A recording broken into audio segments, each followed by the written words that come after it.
qanaqadir doda kelarmish, bilmayman qaysi dodasi u, otasini otasimi bilmayman.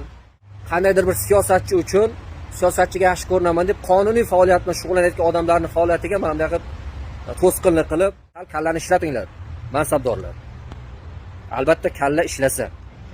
Assalomu alaykum, ko'zi kuzatuvchilari. Hozir mana bir murojaatchini masalasi bo'yicha qatortol deydi bu tomonni, mana bu tomonni. O'sha yerdan burilib, chorrahadan o'ng tomonga burilib keldim. Xullas mana ko'rib turgan joyingiz shildirib tashagan. Mana shu do'konni oddiy Paynet bo'lmasa, oddiy bir Paynet, Yandex taksi yoki bo'lmasa Paynet mana shu narsa bilan shug'ullanadi.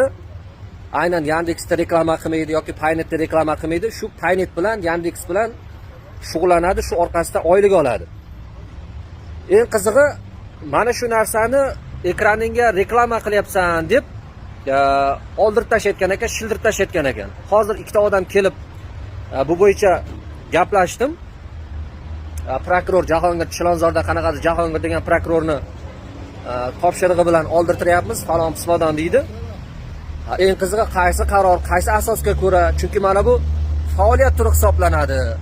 O'zini faoliyat turi bo'lgandan keyin mana shu faoliyat bilan shug'ullanayotganligini tadbirkor yoki bo'lmasa shu bilan shug'ullanayotgan odam bildirishga majbur. Shunaqa e'lonni ilib qo'yib, mana shu Yandex taksi, UCL yoki Uzmobile, Beeline kompaniyalari bo'yicha Paynet xizmatlarini ko'rsatamiz deb peshlavha yoki bo'lmasa mana shunday nakleyka deymizmi, bannerlar ilib qo'yishga bular majbur. Bo'lmasa bu yerga hech kim kirmaydi.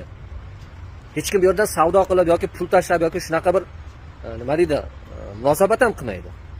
Nima qilish kerak? Bular buni yuldirib tashlasa qayerdan daromad ko'radi, nima qiladi? O'shaning uchun baraka topkur prokurorlar, hokimlar ana sallasini ol desa, kallasini olib keladigan odamlarga topshiriq bermanglar. Faoliyat turi bilan shug'ullanayotgan odamlarni eshigiga kelib, manda qilib shildirib tashlab, qanaqadir doda kelarmish, bilmayman qaysi dodasi u, otasini otasimi bilmayman. Shunaqa bir odam kelarmish, o'shaning uchun shildirib tashayotganmish. Yana bitta narsa, siyosatchilar 5 yilda uzog'i bilan 10 yilda qonun bo'yicha almashadi ketadi. Qandaydir bir siyosatchi uchun siyosatchiga yaxshi ko'rinaman deb qonuniy faoliyat bilan shug'ullanayotgan odamlarning faoliyatiga mana bunday to'sqinlik qilib, aralashib, daromad manbaidan yoki bo'lmasa uning bir to'g'ri qilayotgan harakatidan qaytarib kayfiyatini buzishlaring kerak emas. Bu qolgan joylarga ham yetib boradi degan umiddaman. Ya'ni faoliyat turi bilan shug'ullanayotgan odamlarni eshigida mana bunday qilib narsasini shildirib tashamang. Bo'lmasa bular qanday daromad qiladi, qanday savdo qiladi o'zining tadbirkorligi bo'yicha. Sal kallani ishlatinglar, mansabdorlar. Albatta kalla ishlasa, vijdonan, qonunan.